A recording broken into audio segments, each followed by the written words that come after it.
Welcome to This Week in Guns. This show is brought to you by the Firearms Radio Network and Patriot Patch Company. This is the podcast that offers commentary on the latest firearms industry news, information, and buzz. I'm your guest host, Adam Kraut, also host of the Legal Brief on the Gun Collective.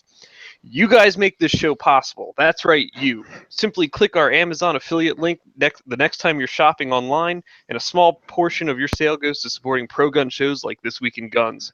Well, we've got an awesome panel with us this evening. We've got Peter Palma, the inventor of Miss Clean Kit and a former Marine sniper. Hi, Peter. How you doing? Hey, what's going on? Not much. We have Nathan Schultz from Facts and Firearms, and these barrels are awesome. He's the director of sales, marketing, and product management. How you doing, Nate? That's a mouthful. You wrote it. And we also have Patrick Murphy, also from Facts and Firearms, joining us this evening. He is a jack of few trades, as well as the dealer sales manager. What's going on, guys? How you doing, Pat? I actually put in that part about the barrels being awesome. That was you who did that. I figured that was a plug from one of those two. And I'm Adam Kraut from Firearms Industry Consulting Group, a division of Prince Law Offices PC, host of the Legal Brief on the Gun Collective, and I'm also running for the NRA Board of Directors. As always, we got this nice little warning that I had written here. The views and opinions expressed in this podcast are those of the individual co-hosts and do not necessarily reflect the official policy or position of the Firearms Radio Network and or their employers. Viewer discretion is advised, especially on live shows, and especially where Peter Palma appears. That must have been written by a lawyer. Yeah, at some point it was.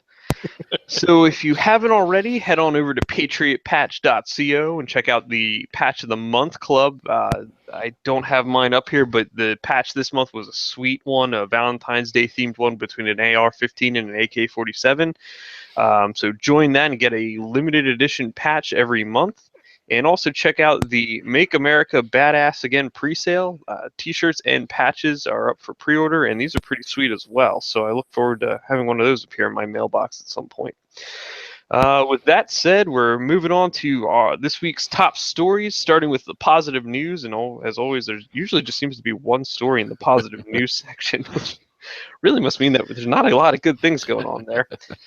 So this week's positive news. Some kids learn gun safety as toddlers. And there's a little bit of a video that goes along here.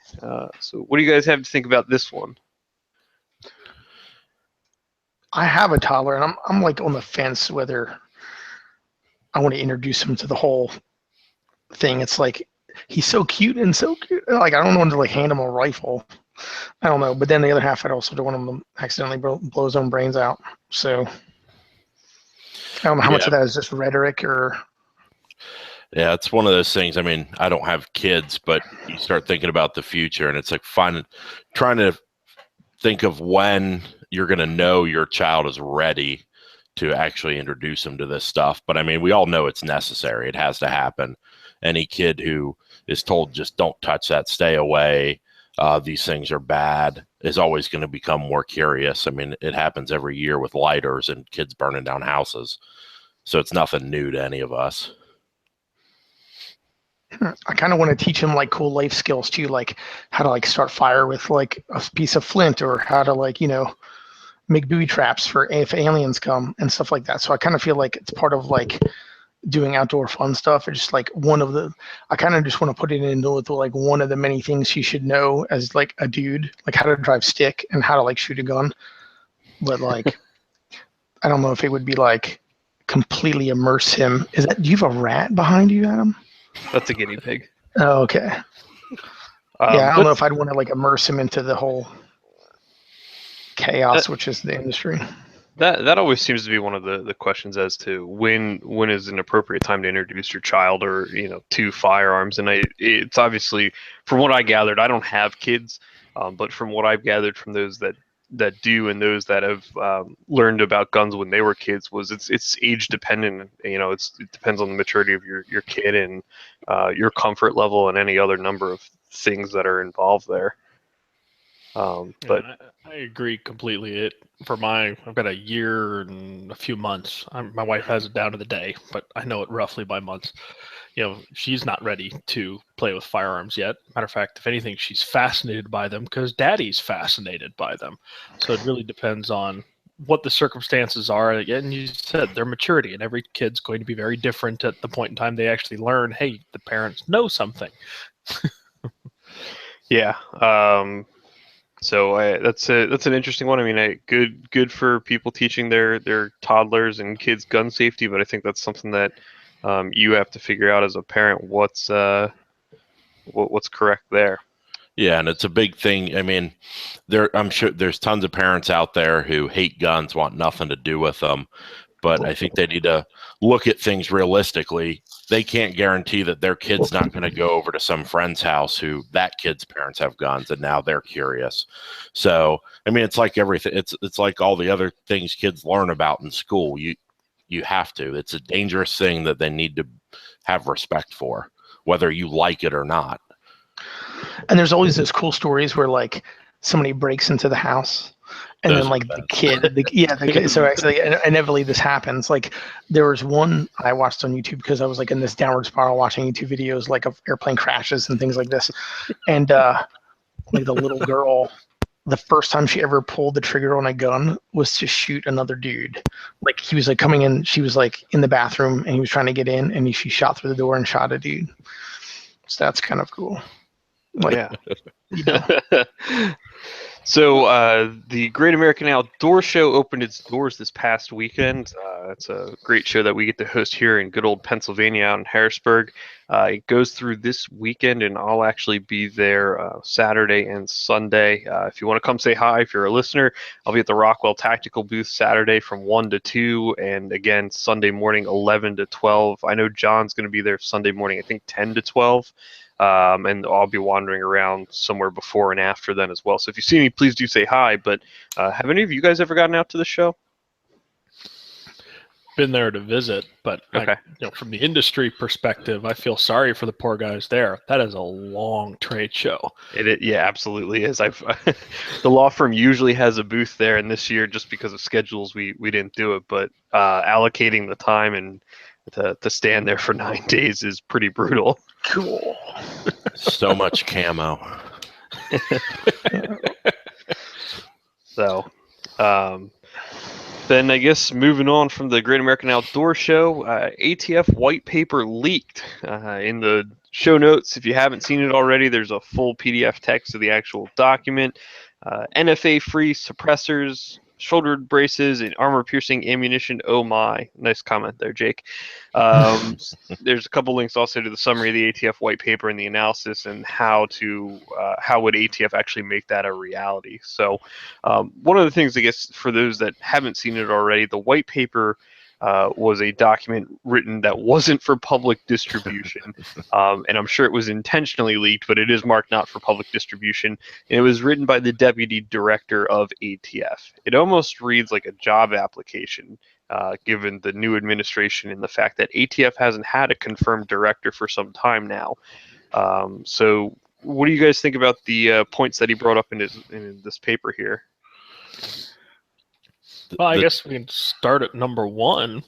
It talks about new federal firearms licensees for dealing exclusively at gun shows and the internet. Honestly, that's a fluff entry to that, because my FFL, I deal almost exclusively through the internet. And I do a couple transfers here out of my home, but the ATF has been granting licenses for that purpose so long as you are in the business as defined by statute. I like the way you put it. Sounded like a job application, because as we know, one of Silencer Co.'s guys is on Trump's Second Amendment board. So it very well could be Trump leans over to him and goes, "Hey, what do you think about this?" And he goes, "Yeah, that's all awesome." I guess my other worry would be we all hear if the HPA passes stuff going on. I think this will just add fuel to that fire. People will connect that to the HPA and go, "Oh, it's a guarantee." Yeah, which is somewhat obnoxious because, like, if I see somebody with a suppressor and they own it, I know at least they have some at least a chance of not being a complete retard, because there's so many people that like, well, obviously if you're not in a state that can have it, but there's so many people who like, oh man, I would want one, but I just don't want to wait. I'm like, well, did you want one a year ago? Yeah, well then you would have it now. So you're an idiot. So like at least I know that if I see one with them, that they might have a chance of not being a complete retard. So like it's kind of like whatever, it's $200. Yeah, that sucks and all, but I mean, and you just wait a little bit and then you have it. It is a pain, and obviously I would rather it not be there, but that is, I guess, the silver lining to the cloud of that, which I don't think is that cloud's gonna go away regardless of what this is or whatever. Well, I think based on a number of points that I've raised in the past in stuff that I've written in comments to in opposition to proposed rulemaking and stuff, I think he brings up some interesting things that ATF should be revisiting, such as the sporting purposes for importation of firearms, the lack of re-importing old military surplus firearms, things along those lines. I think that certainly would benefit the firearms community, that ATF could certainly do. And the armor piercing ammo one's a nice one too. The potential of maybe being able to get 7N6 back, right, and not having to go through another M855 battle. Well, that was what we all saw politically, but what you run into right now is like Polycase and all these other guys. They're dealing in this gray area of what is armor piercing, what's not. And what they're really saying is, hey, we're actually going to create criteria that's going to determine what the heck we consider as armor piercing. And that gives the industry, hey, these are the rules, you need to start playing within this. And that's going to actually encourage innovation rather than everybody going, I'm not sure, I might run afoul of that crazy little rule right there. Right, and if I remember correctly, because I glanced through it the other day, but I think that the armor-piercing determinations, they've kind of held off on that until they developed criteria as to what it was. So all the people asking, hey, what is this, are kind of sitting out there in limbo at this point. I mean, in many cases, even as the ATF said in this white paper, it's going on for years. I mean, it's to the point that companies are going, man, I may have to file a lawsuit against the ATF to get a decision here. Right. And they don't want to do that because that's basically biting the hand that feeds them. Ugh. All right. The Senate confirms Sessions gun groups react. Anybody got thoughts on Jeff Sessions being confirmed here? I don't know anything about Sessions, really, but you start to notice a trend of what groups react negatively, and you can kind of base your judgment off of that. If I see certain groups like Moms Demand Action throwing a fit, then I probably get along with the guy decently well or agree with him on a few points. Sure. On like the same kind of note, like the reaction of some groups, has anybody ever, like, I kind of thought this, but maybe it's like totally invalid, kind of touching back on the other one, not to get away from the subject, but it's like, if, like, I think a lot of people, especially non-gun people, don't know that silencers are actually legal, right? They just assume they're illegal, and so they don't ever think about it, and they go about their day and worry about, assault rifles or whatever, right? So like, if they were to go one way and the groups would react to it, like say the HPA or this white letter were to go forward, which I wouldn't think would happen, but say it did, do you think there could be a backlash from that, could actually take us further back maybe from those little groups, or at least bring attention to the fact that the same way, has that a concern for anybody, or am I totally like should not be concerned about that, you think? You think by them reacting to the news, it's going to draw negative attention to it, and which would stop it from becoming a reality? Yeah, I think if you talk to one of the most normal human beings in America, right, and you say, I have silencers, they look at me as if like I'm crazy. Like how did you get that? Is that like magic or something? Like, isn't that illegal, right? Non-gun people, even gun people for that matter. Yeah, sometimes even gun people. So like, do you think like if something like that were to happen, the reaction from the groups, because obviously they're looking for anything, like if the Republicans sneeze wrong, they're like, oh, they sneezed in a red handkerchief and whatever, right? So like if they were to do something like that were to go through, like that would definitely come to the attention of NPR, stuff like that, right? And then like, do you think there could be like later on a backlash? Nobody ever worries about that? Am I the only one? I suppose it's possible.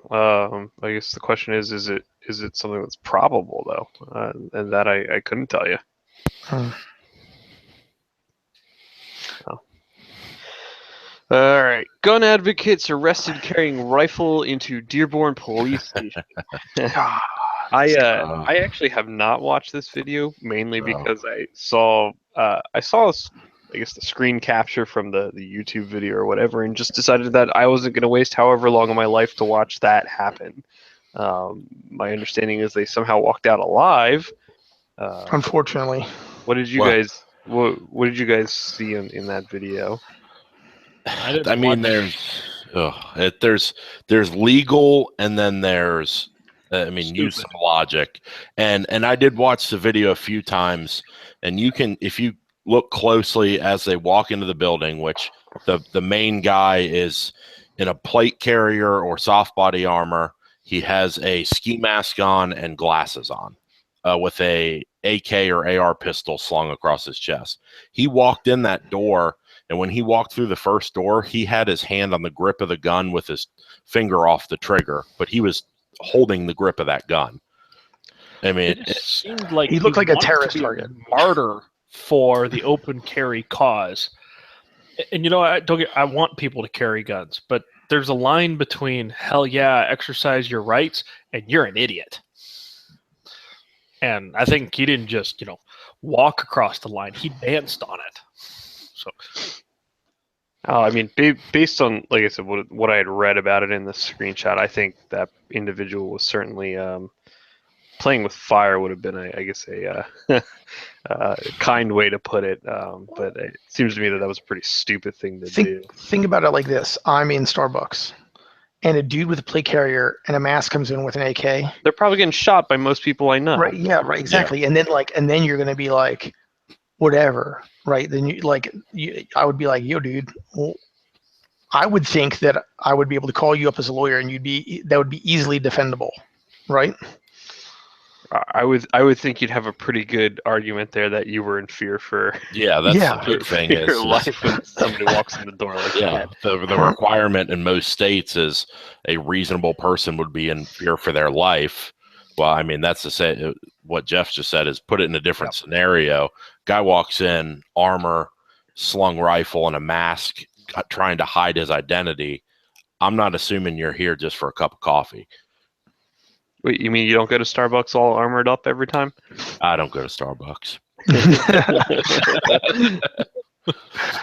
I think that's exactly it. I mean, I see somebody open carrying here in Ohio, rare, but people do it, and hey, fantastic.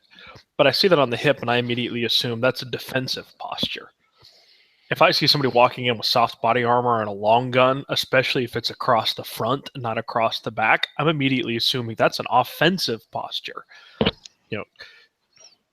I think that's a fair assessment of it. But if you listen closely, I think whatever officer was in the lobby at the desk or something, you can hear him yell out to another guy, "What am I looking at here?" As these two guys walk in the door. He's like, "What am I looking at?" And another one flings the door open and goes, "Put those on the ground."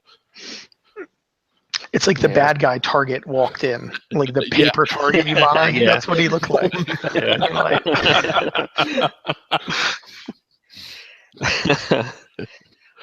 Fatal firearms accident rate reaches record low. So there's an article here from Jake's favorite website. Total crap. I looked at the data. There's like. Well, go ahead. Tell us about it, Peter. I don't know. I mean, if you take in like any class one, and all I do all day mostly is data, and you can just make anything look like that. Plus, it's over like all these. It's like from 1933, and there's a bunch of data missing from it, and then he like puts other like graphs on top of it. Yeah, it may have went down, but like it's what like fuzzy math. Statistician. Yeah, I mean, if you've ever taken a statistics class, you would know that like just on the basis of looking at those graphs, that is complete. Like it may have went down, but it's so open. That doesn't matter. Look at the graph. Like here. So like the first thing is this. It's over different years. Right here.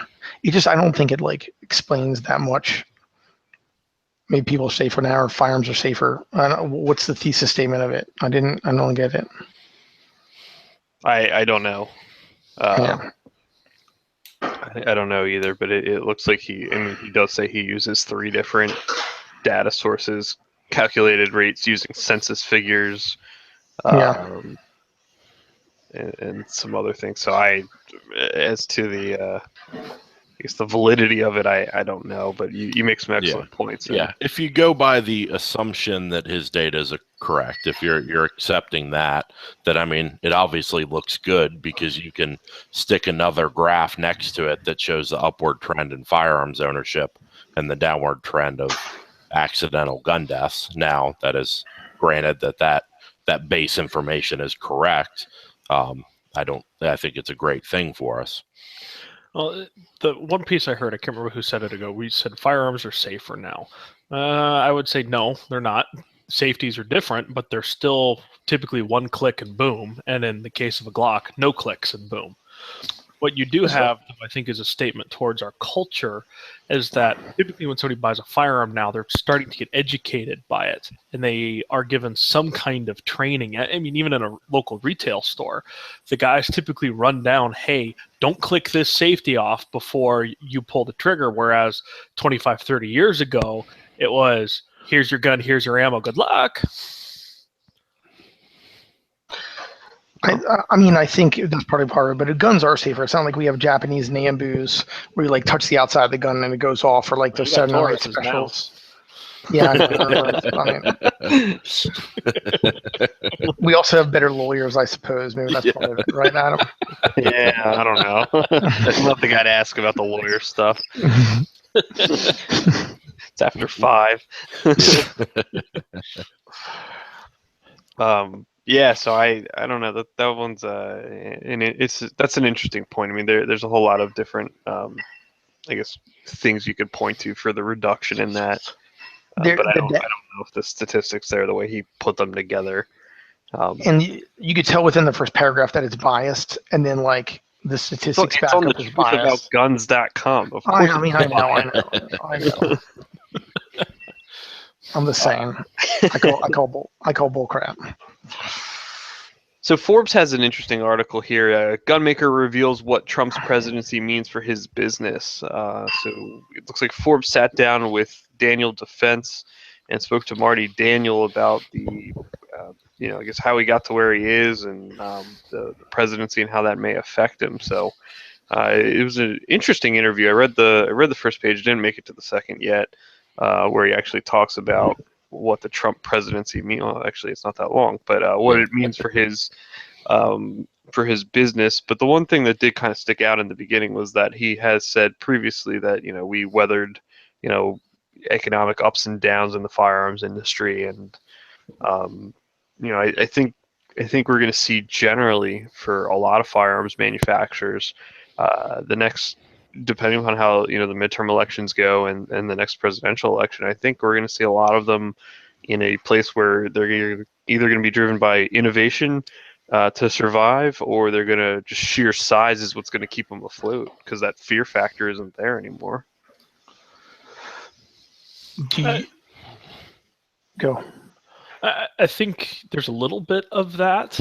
I think what you do have coming up, and Lord knows we make AR barrels, I'm going to use the term peak AR. And I don't mean that in terms of the total number of guns sold, like all of a sudden, oh my God. No, what we're saying is that it's going to at least level out at the very, and it's going to start returning to the normal industry cycle. Normally the summer is quiet, and then you ramp up through hunting season and Christmas, and you have a good spring, and then it drops back down for the summer.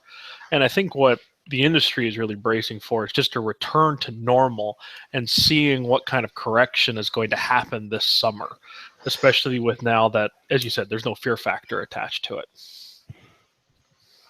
Yeah, and I have like a safe full of Faxon barrels now with no guns on them because I was afraid I'd never be able to get them again. And now I literally choices. I purchased firearms for the sole intent of selling them after Hillary was elected. I'm sure a bunch of people did that. Yeah. And so I'm sure that some of the firearms people are going to be overextended. I'm sure Daniel Defense will be fine, but some of the Your fringe ones. assemblers are going to be in trouble. So your guys that have so much money wrapped up into inventory that they buy versus what they make. Like, because for example, as a manufacturer, we can retool. I can change what I'm making on the floor to match market demand. But the guy who's got 150 guns or Lord knows 10,500 guns that somebody doesn't want has a real problem. So, Yeah, I think, I mean, specifically to Daniels, I'm sure like everybody else, they'll see some kind of slight dip. Yeah. You'll probably over the summer be able to get a Daniel for a better price than normal, but they're not the company that's sitting down at the bottom of the market where some guy walks into the gun shop and goes, I want to buy an AR for $500. I mean, they're not competing in that area. So, I mean, I think some people could argue, I mean, some people might think of Daniels as a little bit underpriced, but no, they're one of the gun companies that nobody's saying, I don't like Daniel Defense, they're a bad gun. And so they've got that on their side. I agree with Pat 100%. What you'll see is like Smith & Wesson, Ruger, guys who make money off of selling volume start to scratch their heads and go, uh-oh, I really have to pay attention to what I'm doing here. There were two interesting things in the article. Is one, they mentioned Daniel Defense's average gross margin is like 35%. Yeah, that's pretty good. And that's good for the gun industry. So I think that kind of opens people's eyes who are in other industries to what margins are like or what they can be like. And then I think they did say about 90% of their business is to consumer. So It may not be their level of contracts may not be as large as you would think. Mm-hmm. Well, that percentage too. I mean, that's a manufacturer's percentage, and it gets smaller each step you go down the line there. So, no, you're absolutely right. So it'll be interesting to see how the industry deals with it. And you guys made excellent points as far as the summer absolutely is slower than any other part of the year, and that is normal within the industry. But we'll see, without that fear factor, how much people kind of back off on buying guns. I think the one area that's not going to stop is going to be your concealed carry guns. Yeah, I still think there's a number of people out there that are looking at the world and going, I want a gun to protect myself outside of my home. And I think that's one market that'll continue to go for now anyway. Yeah, I think that the trend of seeing first-time gun ownership continually rising. I mean, in the gun industry, how many people have we talked to that said, I was anti-gun and now I've got 4 safes, versus the other side of it? When have we ever heard somebody who said, I had a $20,000 collection and now I hate the things? So I think we are on the winning side of, we are always getting more people interested. So you're definitely right about that side of things. People are always going to want handguns. The concealed carry numbers keep climbing. I remember we talked about summer slumps when the panic ended. It was 2 years ago now, and I remember we were talking to our dealers. So basically, you said, "How are you guys surviving right now?" And they said, quite simply, "If I didn't have a Glock to sell, I'd be out of business." And it just goes to show there is always some stability in the market for certain things, and that is that concealed carry, or at the very least, the standard off-the-shelf handgun market is always consistent. Right. What about like the scared liberals wanting to buy guns? I know a lot of liberal friends I have. They're like, I want guns now, Pete. I'm like, they got them. They're cheap. You'll start seeing Blown Deadline doing Antifa Cerakote jobs. Yes. Hey, they're weirdest juxtaposition that you could have there, like something with dreadlocks or something. Oh, maybe maybe that could be how war sports comes back. Instead of putting like shoelaces through their guns, they could put dreadlocks through there. That could be SHOT Show 2018's big introduction. Yeah. Breaking, not so breaking anymore. If you've been on the internet within the last week, Silencer Co. reduces its workforce. Anybody want to take the lead on this about one? This before the show a little bit. Yeah. And they're going to have to right-size themselves. 41F was a massive hit to demand and suppressors because you just made it significantly more difficult in many jurisdictions to go get a can. So you combine that with the perfect storm of HPA, and Silencer Co.'s reacting accordingly. Matter of fact, they're probably ahead of the curve compared to some other guys. And that's unfortunate because the fact of the matter is, like we were talking about, if HPA goes through, you're going to get a refund as it's currently written. So for God's sakes, go buy the can.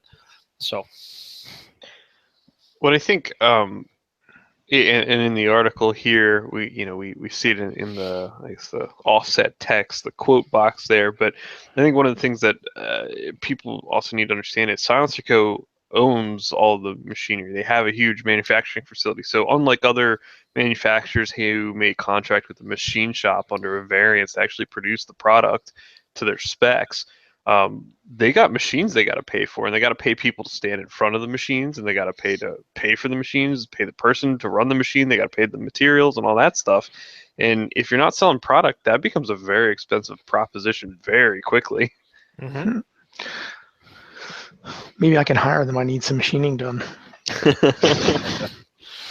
So yeah, it's interesting again because one of Silencer Co.'s top guys is supposed to be a part of Trump's Second Amendment committee or coalition or whatever. So, I mean, it may be a sign of things to come in the short term until we really see how things play out with this HPA or the white letter. Whatever. We're seeing some really interesting things now with suppressors. For example, the hybrid can, since we're talking about Silencer Co. specifically, but you've got other cans that are like that. Circling back to the white paper we talked about earlier, when the ATF is talking about basically defining what constitutes an actual suppressor and commenting along the lines of, hey, an AR-15, all we consider the gun is the receiver. Think of the implication that can have for the suppressor market, because basically what can happen is you can sell somebody the lock and collar or the one little main baffle of the can and then create a completely modular system after that in the same line as AR-15s. You buy one little receiver and you can put all sorts of stuff on it. And that's, to me, something really interesting that could come out of this. Even if HPA doesn't pass, if you get the ATF to define it in that respect, you could have a lot of fun things happen with cans very quickly. How do they get away then? I've always wondered that because I always thought the same way. How do they get away with some of those cans that are like come in two pieces so you can make it like long, like the Salvo 12 or the other 22 can they have, or there's a whole bunch of systems like that. So this is where you're getting into the gray area of ATF regulation. So the ATF is, or step back for a second. 22 cans, you notice you can take apart because the ATF has established they really don't care too much about rim fire, but you don't ever see completely modular or completely disassemblable, high pressure center fire cans. Even I have though the Mystic X, and that's 5.56 rated. Yeah, they're pushing some boundaries there because the ATF typically has frowned upon that kind of architecture. So you're seeing these guys, they're going to make this, see if the ATF does anything. Okay, he got away with that. I'm going to go to the next step, and let's see what I can get away with there before somebody gets their PP slapped. And yeah, and I think something like the Salvo 12. I'm not positive on this, but from my understanding of it, they make sure the serialized portion is usually what is attaching to the gun. Right. So you couldn't take the front half and then stick another back end to it because you'd have to buy that serialized portion. I think that's how they do those. It's typically where it's attaching, but I'm not positive on that one.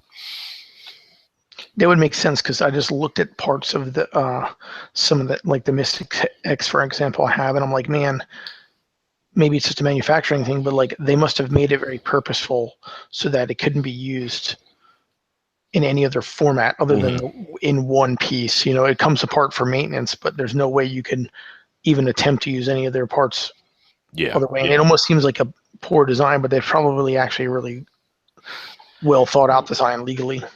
The tough part is the ATF has basically said that anything that is meant to go in a suppressor is a suppressor. Yeah, that's what I'm saying. Right. Instead of saying like the AR-15 world, a barrel is not a AR-15.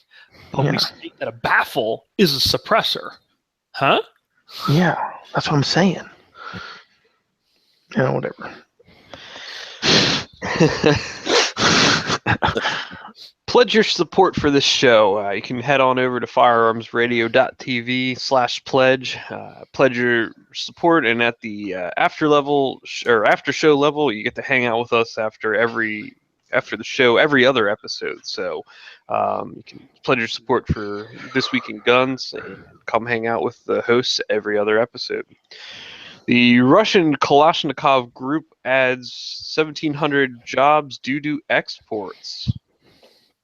Well, that's a interesting one. So Kalashnikov Concern, which manufactures guns under a couple different brands, announces they plan to grow their production staff by at least 30% in 2017. And I guess it looks like add a third shift to their factories. Man, that's a heck of a statement that tells you demand for rifles is high. Unfortunately, that also means conflict is high in the world by the same token. So, or people just got tired of buying ARs and now they're making AKs. Except part of it. Kalashnikov Concern is currently still banned. So maybe maybe Trump is talking to Putin and he's already told them, I'm going to open the floodgates. What if they're just making parts? You know, they may not be making whole rifle. Can they export some of those parts? Because you have like 7 or 9 of them, American none. Nope, you can't do a thing with them by current requirements. Then the world is going to be a scary place. It's one of two things: they're not coming here, or they're coming here, and I don't think we've heard anything about more Russian guns being allowed in. So I don't think it really does anything for us. NPR would definitely say something about that. After jurors criticize guns, man accused of gun crime wants judge to decide case. So this one, you guys are going to have to click on the article for this because there's actually some pretty good pictures in here of what happened. But the first one actually is from an Associated Press photographer, but he captured images of the guy pulling out a gun and pointing it at a crowd during a Don't Shoot Portland and Black Lives Matter protest back in July. Couldn't have been July 2017 like it says unless they're time traveling, but it was also captured on multiple cell phones. So the guy apparently was accused of taking out a handgun, pointing it at a crowd, and some of the statements from the jurors in this were rather discouraging. Yeah. Well, I think those were those actual jurors or were they potential jurors? They were potential jurors, okay. But I mean, this is supposed to be, of your peers and some of the thought process here. And I don't know the backstory. So I'm a little bit familiar with it. Okay. One quick thing to say, regardless of how you think, if you click on the article, his draw stroke looks pretty good. So that's one thing. From my understanding, he is some kind of freelance reporter. He was at the event. Protesters / rioters started basically chasing him down with flagpoles, sticks, and stuff. And he got out into the street and just turned and pulled or drew his gun because there was a crowd of people coming towards him. So I think it's really in this case, there's no debate whether he pulled the gun. There's pictures, there's video. It's completely an argument of did he feel or can they prove that he was in fear or that he was justified in drawing that gun and not get a bunch of charges for assault or whatever they'll throw on him. All right. So, I mean, some of the statements from some of these, I guess, potential jurors included one woman said that even if somebody tried to rob her at an ATM, she wouldn't pull out a gun because she felt it would only escalate the situation. I'm with that. You take I'm not going to get into a gun battle over. My limit is like $300 or $400 for my ATM. Just take it. Right. Take it. I'm not going to shoot at somebody over that. Well, the real good one was, where was it? I think it was at the beginning of the article. Something like nobody. Right. There's no reason to ever carry a gun, or something along those lines. They said it's not smart to ever carry a concealed handgun in public, even though the law allows it. And that's at least 10 of the 30 people who were called for jury duty. Well, couldn't his lawyer use like a preemptory challenge to get rid of these people? Yeah, well, I mean, these were potential jurors, but still, I mean, this is just. I think that's another thing. Got 20 people that are good. Well, I think he waived his right to a jury, and now he wants the judge to do it. Judge to I think the interesting thing this shows to gun people is when they go to select juries. I mean, like personally, I graduated with a criminal justice degree. I can't be on a jury because I know if you know even a little bit, you're out. They don't want you. Yeah. So, well, I mean, so they may not be your peers. If you ever got in a situation and the prosecuting attorney or something wants to argue that this potential juror who may agree with you, well, he says he owns guns, so he's biased and he's out. So you could end up with a jury of people who don't own guns. Right. He seems like, I don't know, I haven't seen this whole thing. Obviously, I don't know everything, but he seems like somewhat removed from the crowd. And like in like America, if you're going to pull a gun on somebody, I mean, you have two choices. You're either going to have to like shoot somebody or get punked. You know what I mean? Like, I don't know if I necessarily pull a gun on somebody for compliance. Yeah. And I think that was part of the argument in the case was there's video and they're arguing that he is completely free and clear behind him. So he could have turned and took off, but he turned and decided to draw. Yeah. Once I pulled the gun on somebody and they were like, I don't know, like a 16-year-old kid who weighed about 100 pounds. And he was just like, you're not going to shoot me. And I was like, did he work at Verizon? No, I would have shot him. He was like, you're not going to shoot me. And I was like, you know what? I am not going to shoot. I had just got back from overseas. And like, you know, in those countries, if you like tell somebody you're going to shoot them or whatever, they believe you because that's what happens, you know? And so like, it just like had occurred to me that I could get him to comply by pointing a rifle at his chest. And it didn't work out, you know, because I was like punked.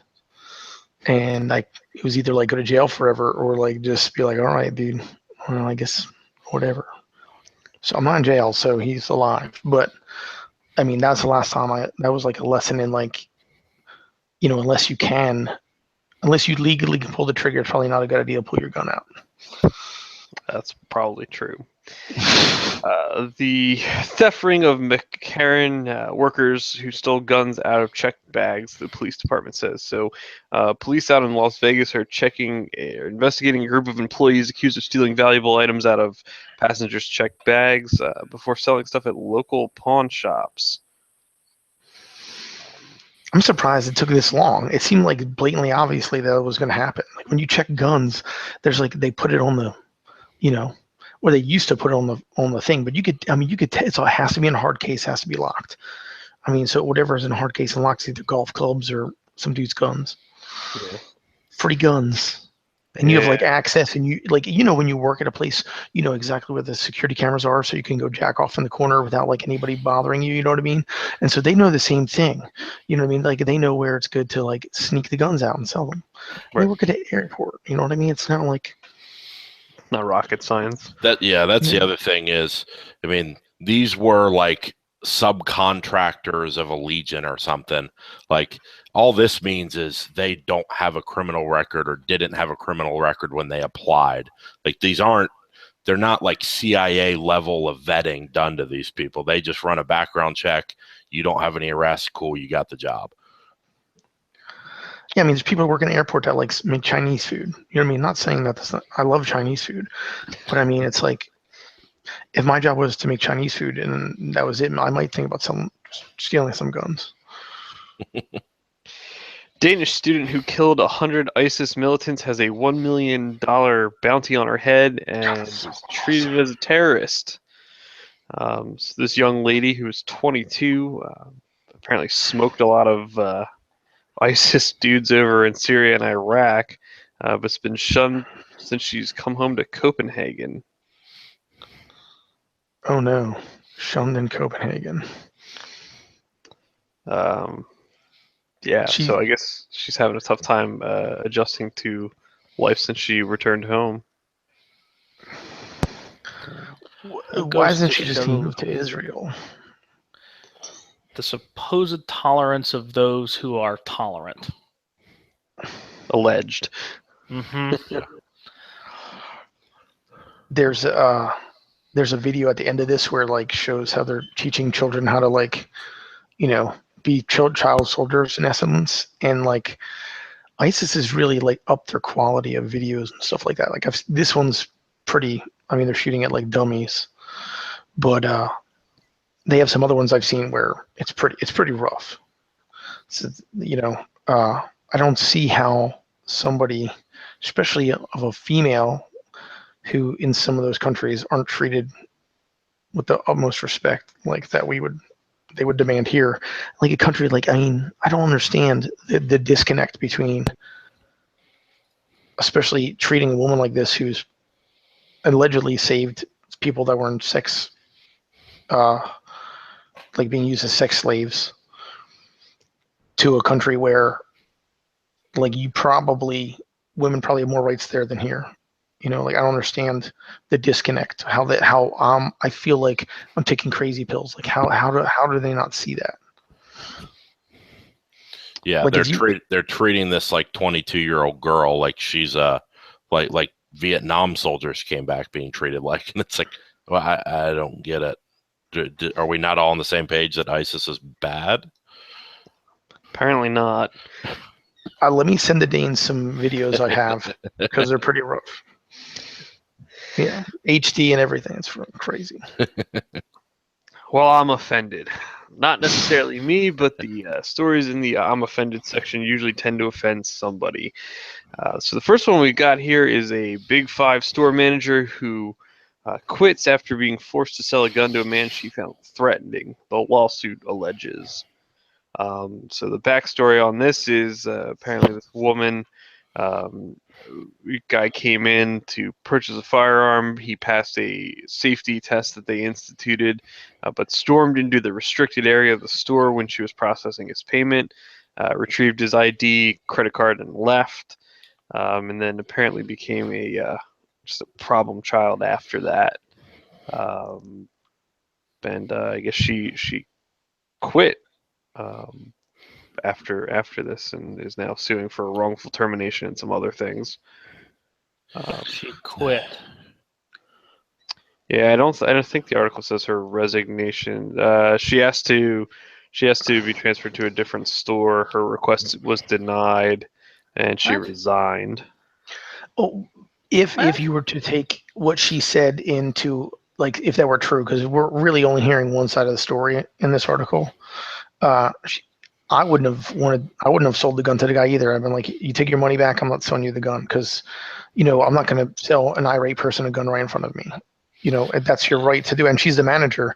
I guess what really annoyed her is that like they had another manager come in a different day and sell them the gun or something like that. So, and she asked to be transferred, and they didn't do that because she didn't want to have to deal with this guy ever again. So if what she says is true, I would have sold it to him either. And the company should have backed her. Well, he was like a cheap shotgun. Like, what are they losing out? 100, yeah, $200. That's one of the things you run into with certain large chain gun shops that are run by retail people versus gun people. I mean, I worked in a gun shop for 2 years. As long as you could come up with a legitimate reason, we didn't have to sell a gun to somebody.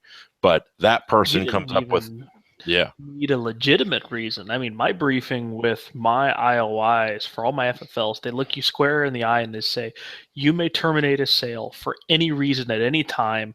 I don't care. Yeah. And we're going to back you. So, to that respect, if she was quote unquote forced to sell the gun, that was wrong. And Yeah, yes, she because participated that's as a case. But the store managers and the corporate people, they see this as a dust up, but that's a sale walking out the door Right. to them. So that's a sale that's walking out to the door. If this is a Bass Pro, well, that guy's going to go to Gander Mountain or Field and Stream or Cabela's and buy it. So we can't have that. So we'll just, whatever happened, we'll let it go, and we got to make the sale. It seems like there's, I don't know, there's part of the story that we're not hearing here. Just the because LA things, we're only getting things, one side of the story. things aren't adding up. You know what I mean? Like I even think, I mean, Big Five, which is all in California, I think if anything, they would err to the side of caution. Mm-hmm. So just for corporate liability's sake. Yeah. Yeah. Yeah. You know how it is. One side of the story being told and the other not. So. But Second Massachusetts gun dealer in hot water with the Attorney General for selling Glocks. So another agreement was entered into based on from a home-based FFL this go round. He will not seek a license to sell, rent, or lease firearms for 3 years, and he's going to pay $10,000 to the state to cover their investigation into him. how many Glocks does he have to sell to pay that off? Well, he can't sell them, so apparently, they're maintaining that he sold handguns that didn't meet the state-mandated safety regulations, specifically loaded chamber indicators and magazine safety disconnects, and illegally operated from his residence. I mean, by the sounds of it, and by no means am I a supporter of Massachusetts state law, the guy violated the law clearly. And those Glocks that he got are basically, they come into Massachusetts and he can sell to law enforcement, but he specifically sold it to civilians. He's in the wrong here. Matter of fact, the fact that he's getting off with just no license for 3 years and 10 grand is probably pretty good, because he could have been the poster child for the Attorney General in Massachusetts to string him up. How does that work as far as state versus federal? If the ATF says you can have an FFL out of your house and they grant you one in the state of Massachusetts, can the state then pass something to trump that? The state can regulate by zoning. Oh, So yeah. if you're not zoned correctly for whatever the thing is, so in this case, whatever the correct kind of zoning would be for a license, depending upon what state you're in and what they say the activities you can do on like a home-based business or whatever. So they can certainly stop you by having it zoned in a manner that wouldn't comport with what FFLs have to be able to do, and that's conduct a in-person transaction. And to transfer a firearm. So that's one way that it could have been illegal for him to operate out of his residence. I know IOIs are supposed to look to see what the zoning is to see if there's any issues with it, because if there is, they stop. They don't go any further. They don't grant you the license in that regard. So yeah, I can confirm that, having gotten my FFL and now moved it twice. Each part of the evolution was I had to prove to the IOI that I was in a zoning area that allowed me to do my activity. Right. So, they can. State law could certainly do that, and the state is, obviously free to impose whatever restrictions it chooses so far, based on the different, bans we see in Connecticut, Massachusetts, California, New York, New Jersey, etc. I got to think, especially if you're a home-based FFL in Massachusetts right now, you're calling your IOI in and saying, we're going over this step by step to make sure I'm in compliance, because the IOI doesn't care. Yeah. It's not their problem. They only care about federal law. Yep. I would start making Chinese food if I was in Massachusetts. Maybe at the airport. Yeah, in Massachusetts. All right, so we're going to get ready here for the full auto news segment. I'm going to ask you guys to go pick a story that you want to call your own. But in the meantime, for you listeners, Amazon contribute to the Firearms Radio Network and This Week in Guns by shopping with our Amazon affiliate link by clicking the Amazon banners on the website, or you can go to firearmsradio.tv/Amazon. So we're here to the full auto news segment, the stories the real media or fake news won't talk about, and other crazy stuff. Each host gets to pick a story to call their own, and it looks like Patrick has chosen his. I saw that one and I had to go for it. All right, then you're up, man. So it would appear that in Houston, at roughly around 2 a.m., which is usually when you're stopping at taco trucks, a woman shot her boyfriend over a cold taco. So she went to the taco truck, bought a taco, went back and complained to the guy that it was cold. He said he wouldn't reheat it, so she drew a gun, naturally. The boyfriend stepped in, and then it's unclear. At some point, a shot was fired, and it's unclear whether or not she meant to shoot her boyfriend or not. And my favorite part of this story is that it is concluded with, it is unclear whether the taco was reheated or eaten. So we do not know the final fate of the taco, which is my primary concern in this situation.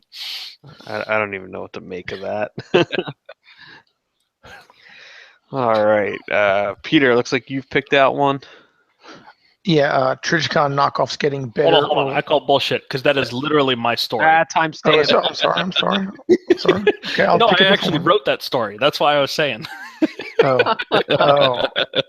Well, we can't So- possibly have somebody else doing you the story. No, you go right ahead. I'll pick something else. I got it.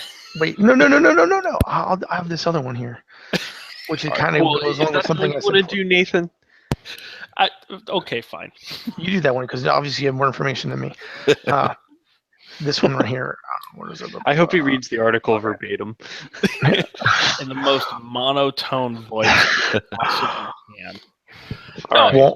Walmart customer fatally shoots diaper thief.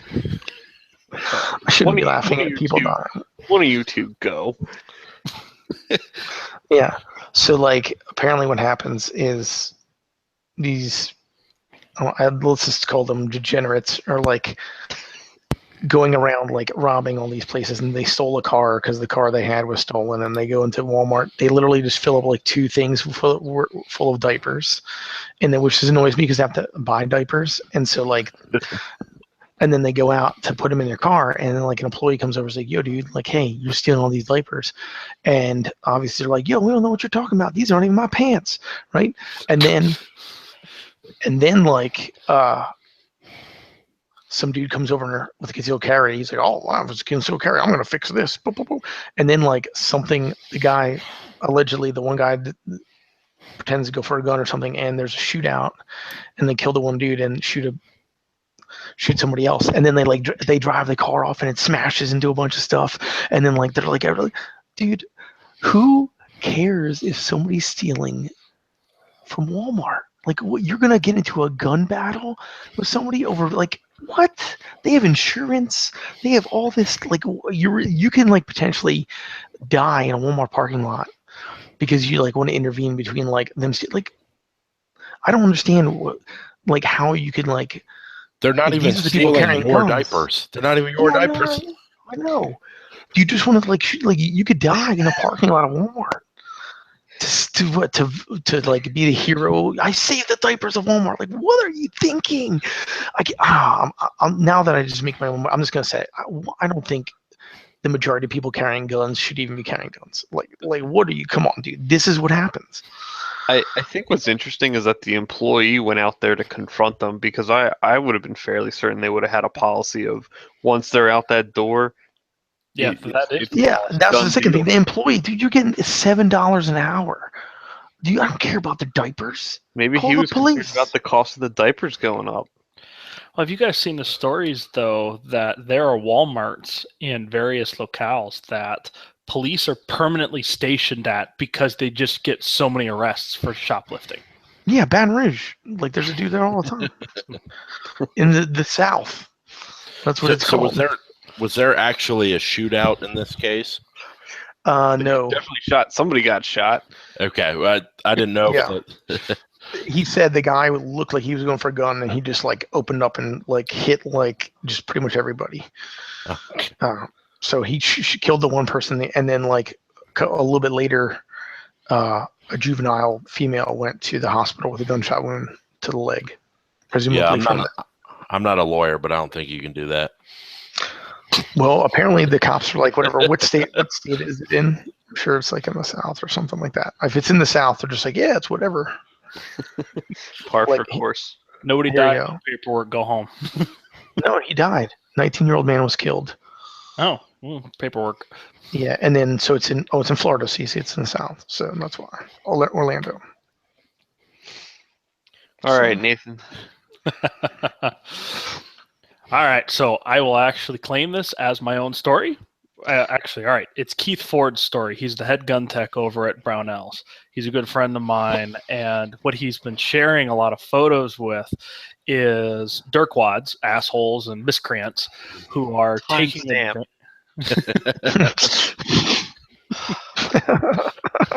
I'm gonna get yelled at so much. I said dirtwad. Where did I go wrong there?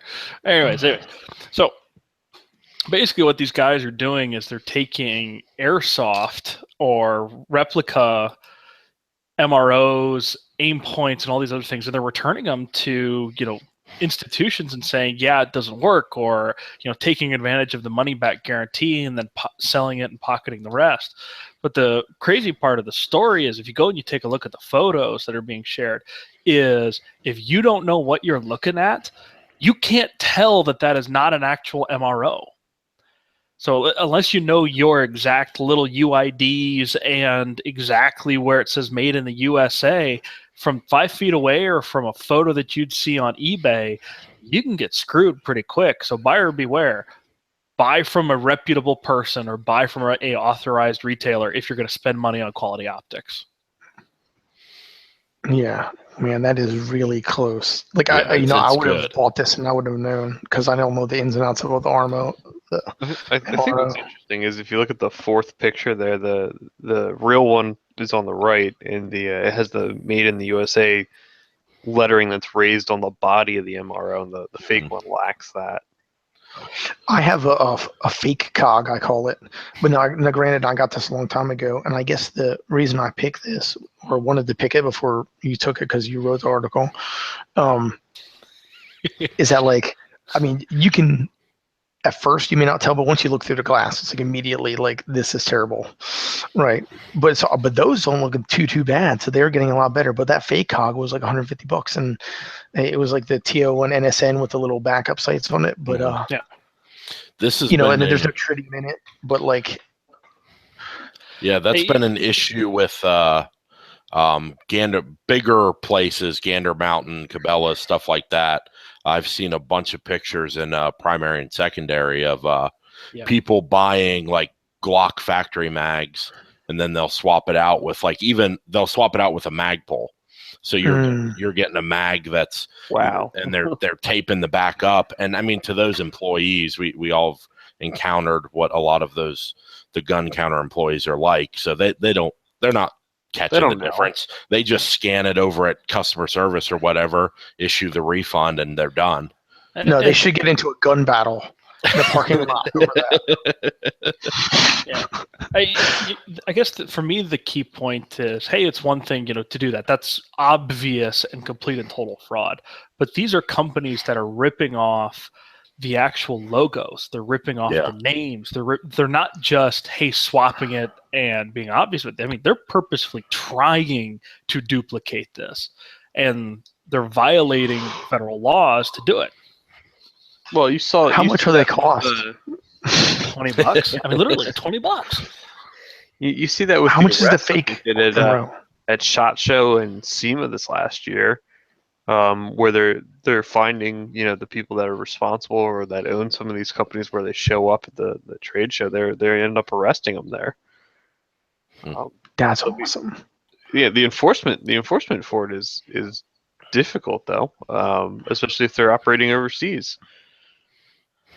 Yep, So, and about the only time they're getting nabbed is when they're here in the U.S. Like at SHOT Show, there were a couple prominent arrests down Right. in that lower room for people who came to the U.S. and they were finally able to nab them. sucks to suck. So I'm going to pick the Navy is launching trucks off an aircraft carrier, and it should be an Olympic sport. Not so much for it being an Olympic sport, but my fascination with naval aviation goes back to when I was a kid, and just the whole catapult system on an aircraft carrier is really cool. But the article's got a video of them. They're testing the catapult on the USS Gerald Ford, and rather than putting a multi-million-dollar aircraft on it to see if it actually works, they're flinging trucks off into the ocean, which is pretty sweet. They're making coral reefs. Yeah. So, It's just they get some serious airtime. right. Yeah, they go whipping out there. You know, there's got to be guys standing there who are just looking around like, what else can we put on this thing? Like we're It's we're out of trucks. What else do we got? What was that movie with Owen Wilson with the cool bad guy sniper in like a tracksuit? Oh, behind enemy lines. Yeah, where they would put the football in there and kick it off. That movie that's like my favorite bad guy, I think, in anyone. So you can pledge your support for the show over at firearmsradio.tv/pledge. And remember, if you do the after hours level, you get to hang out with the hosts every other show. Patriot Patch Company, Patch of the Month Club, don't forget about that. And they're also doing new pre-orders on the 22 Long Rifle Head Stamp Morale Patch. So to be sure to give that one a look and add it to your collection along with the 12 gauge and the 45 and some of the other ones that are already floating around out there. So this is the part, I guess, where we check in with our hosts to see what's going on with them in their lives. So Peter, what have you been up to? I have been unscrewing my personal life. So I kind of like sold out. I have like a real job and whatever, but I'm still doing Miss Clean and I'm still writing for Recoil. And me and Dugan Ashley, the artist formerly known as Dugan Ashley, might be doing some videos for them soon. But and then just spending vast sums of money on like weird gun stuff. Like Fax and Barrels and Delta P design cans and not AR-15 When did we muzzle brakes. become weird? Did I say weird? You said you're spending money on weird gun stuff. Well, it's weird because like His obsession's what's weird. yeah, it's like I'm like no, this is like and like I know like see I know I'm like it's kind of like the dudes who go out and like LARP or they have the swords from the movie with the laser swords. What is that? Yeah. Star Wars. And they pew, pew, pew, right? Well, like prepping and like stockpiling guns and everything like that is like somewhat of a like the same thing. It's just that you're barely grounded in reality because like maybe you might be able to use it, but not really. Like if you have more than 1,000 rounds to save up for the end of the world, like you're gonna die of tuberculosis before or like typhoid before you use. Do you know what it takes to go through 1,000 rounds in a violent combat environment and survive? Like the chances of you surviving that is slim to none. Then you have to survive everything else, like lockjaw or whatever else people get when there's no hospitals. Your wagon wheel breaking and people getting dysentery. Yeah, exactly. Typhoid. Don't ford the river. Don't. Thank you. But whatever. I'm good. So how's everybody else?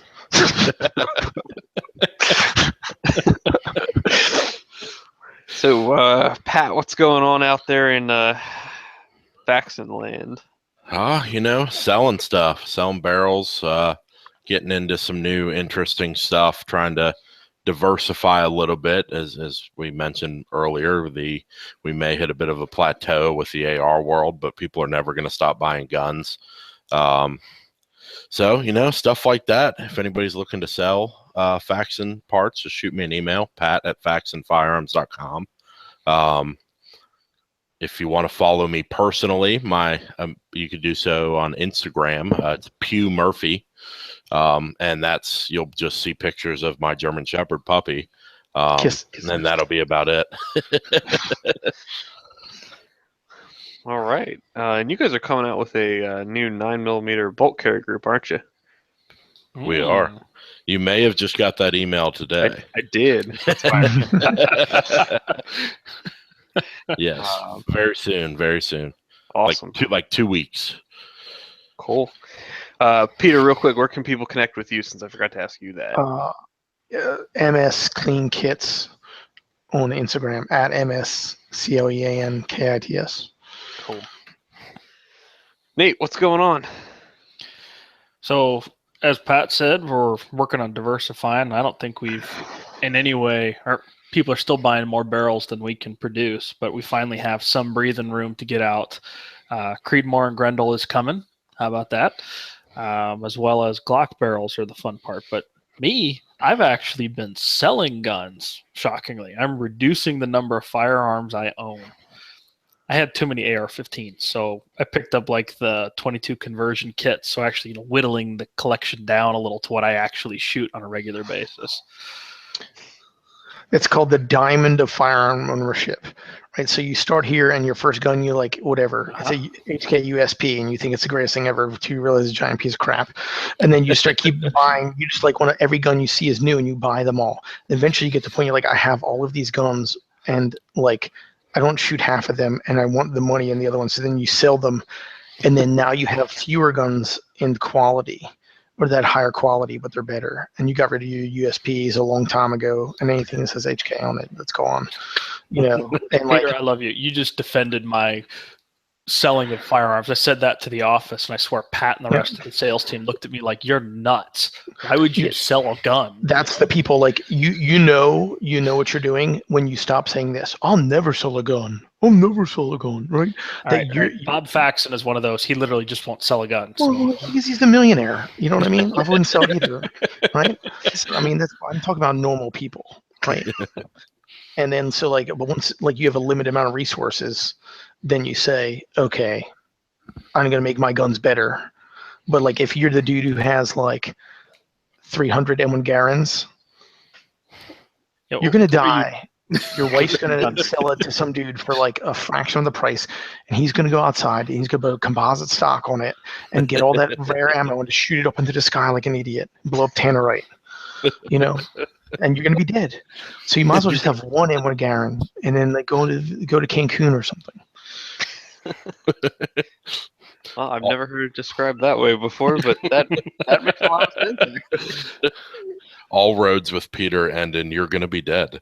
It's a long enough timeline. Awesome. Well, and then I guess real quick, still running for the board of directors. Ballots are arriving. Vote Adam. To vote. Yes, vote Adam. Go. And you can connect with me on Instagram at @theAdamKraut. Because somebody already took @AdamKraut, so I had to change it. And you can search a proper noun.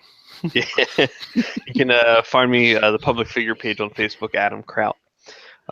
So, guys, if you enjoyed the show, leave your feedback by commenting on the bottom of this YouTube video or the bottom of the show notes. I guess which will appear on firearmsradionetwork.com. Be sure to leave us a positive review in iTunes, thisweekinguns.com/iTunes, and contribute to the show by using our FRN Amazon affiliate link. So with that said, Peter, thanks for joining us. Anytime, now that I have internet connection. Pat, nice to see you again. Thank you for having me. Sure. And Nate, thanks for coming on tonight. Our pleasure. Awesome. That'll be it. We'll catch you next week.